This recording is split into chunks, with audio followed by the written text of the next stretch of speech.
অস্মিকা এবং হৃদিকা দাসের ভিডিও আপনারা সকলেই দেখেছেন যে বাচ্চা দুটি SMA টাইপ 1 রোগে আক্রান্ত, যার চিকিৎসার খরচ 16 কোটি টাকা।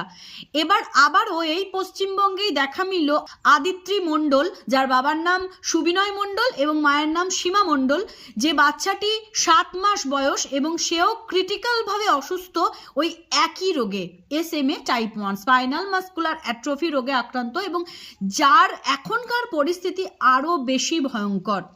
7 মাস বয়সী এই আদিত্রি মণ্ডল ভর্তি আছে এই মুহূর্তে Kolkata park circus institute of child health হসপিটালে, এবং যারও চিকিৎসার জন্য প্রয়োজন ওই একই ইঞ্জেকশন যেটা অস্মিকা আর হৃদিকার জন্য প্রয়োজন। এই ইঞ্জেকশনের দাম হচ্ছে 16 কোটি টাকা। তো আমি ওনাদের সমস্ত ছবি, ভিডিও, রিপোর্ট সমস্ত কিছু আপনাদের সকলের সামনে প্রকাশ করছি, যাতে আপনারা অন্তত ভিডিওটাকে শেয়ার করে সকলের কাছে পৌঁছে দেবেন।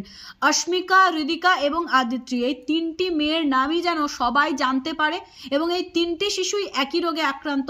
আর আমি বিশেষ করে এই ভিডিওটা পৌঁছে দিতে চাই আমার এই বাংলার প্রশাসনের কাছে, বা প্রশাসনের দৃষ্টি আকর্ষণ করার জন্যই আমার এই ভিডিওটি, যাতে করে ওনারা এই বিষয়টি একটি সুস্থ এবং সুন্দরভাবে দেখেন।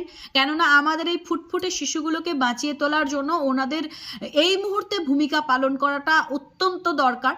তো প্রে ফর আদিত্রি মণ্ডল, ও যেন খুব তাড়াতাড়ি সুস্থ হয়ে ওঠে, এটাই চাই। অস্মিকা, হৃদিকা যেভাবে মানুষ পাশে দাঁড়াচ্ছে সেইভাবেই যেন আদিত্রির পাশেও সবাই এসে দাঁড়ায়। আর ভিডিওগুলো আমি আপনাদের সকলের সামনেই শেয়ার করলাম, দেখে খুবই মায়া লাগছে এবং কষ্ট হচ্ছে নিজের বাড়ির সন্তানের কথা চিন্তা করে।